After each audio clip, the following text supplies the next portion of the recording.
এবার আল্লাহ তাআলা বলছেন, আল্লাহ পাক বলছেন যারা নাকি আমানতের হক আদায় করে, কিসের হক? আমানতের হক আদায় করবে যারা, তারা আসল নামাজি। সর্বপ্রথম আমানত হলো কোরআন। সর্বপ্রথম আমানতটা কি? কোরআন।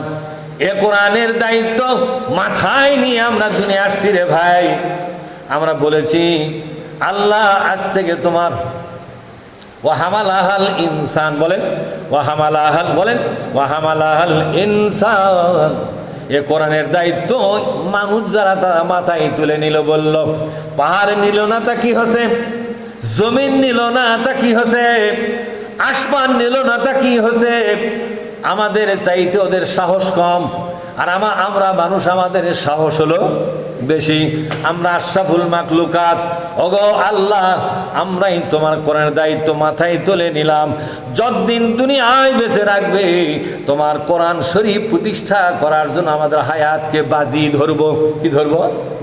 কথা কন না কে? তুমি কও নি কথা? তুমি কছ? আমি তোমাকে কছি, তুমি কছ? অনুভব হয় যে খুশি। আল্লাহ পাক বলছেন বান্দারে, আমার কোরআন শরীফের আইন প্রতিষ্ঠা করার জন্য হায়াতটা বাজি ধরবে, সেই কথা বলে দুনিয়াতে তোমরা এসেছ। দুনিয়াতে আসার পর কোরআন পড়ে থাকলো মসজিদে, কোরআন পড়ে থাকলো বাড়িতে, কোরআন পড়ে থাকলো কাফনের কাপড় দিয়ে পেঁচায়া, আর তুমি মানুষের আইনের দলপাটি করে করে তুমি তোমার হায়াতটাকে খরচ করে আমার কাছে আসছো। বলো তো, যে ওয়াদা করে গেলে সে ওয়াদা পালন যেহেতু হয় নাই, তোমার মতো বান্দার সাথে আমি আল্লাহর কোনো সম্পর্ক নাই। বলবে কিনা জোরে কোন ভাইরা আমার? আহাদিহিম রাউন। আর যত চুক্তি আমরা করেছি প্রত্যেকটা চুক্তি রক্ষা করতে হবে আমাদের ইমানি দায়িত্ব। দায়িত্ব কিনা জোরে কোন? দায়িত্ব কিনা জোরে কোন? প্রত্যেকটা চুক্তি রক্ষা করা আমাদের ইমানি দায়িত্ব। আল্লাহুম্মা আমিন। রব্বানা আতিনা ফিদ দুনিয়া হাসানাতাও ওয়া ফিল আখিরাতি হাসানাতাও ওয়া কিনা আযাবান্নার। রব্বুল আলামিন, আল্লাহ তোমার ঘর মসজিদের মধ্যে বসে তোমার বান্দারা আল্লাহ তোমার কোরআন থেকে আলোচনা তারা শুনতেছে। রব্বুল আলামিন, এই কোরআনের সব শিক্ষাকে আমাদের জীবনে কার্যকর করার তৌফিক তুমি দান করো। আল্লাহ আমাদের সকলকে তোমার কোরআন কায়েমের জন্য কর্মী বানিয়ে দাও। আল্লাহ বাংলাদেশে আবু জেহেলের শাসন চলতেছে, ফেরাউনের শাসন চলতেছে, এই শাসনের হাত থেকে আমাদের হেফাজত করো।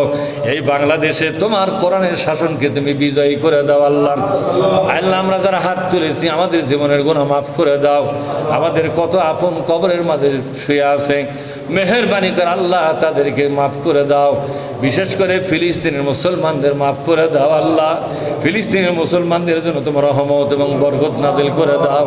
ইয়া আল্লাহ তাদের জন্য তোমার সাহায্যের হাত বাড়িয়ে দাও।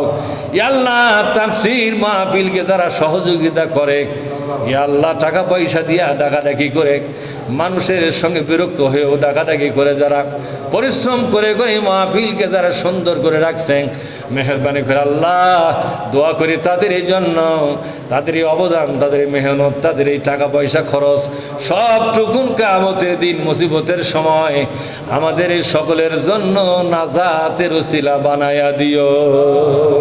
সুবহান রাব্বিকা রব্বিল ইজ্জাতি আম্মা ইয়াসিফুন ওয়া সালামুন আলাল মুরসালিন ওয়া আলহামদুলিল্লাহি রাব্বিল আলামিন। আসসালামু আলাইকুম ওয়া রাহমাতুল্লাহ।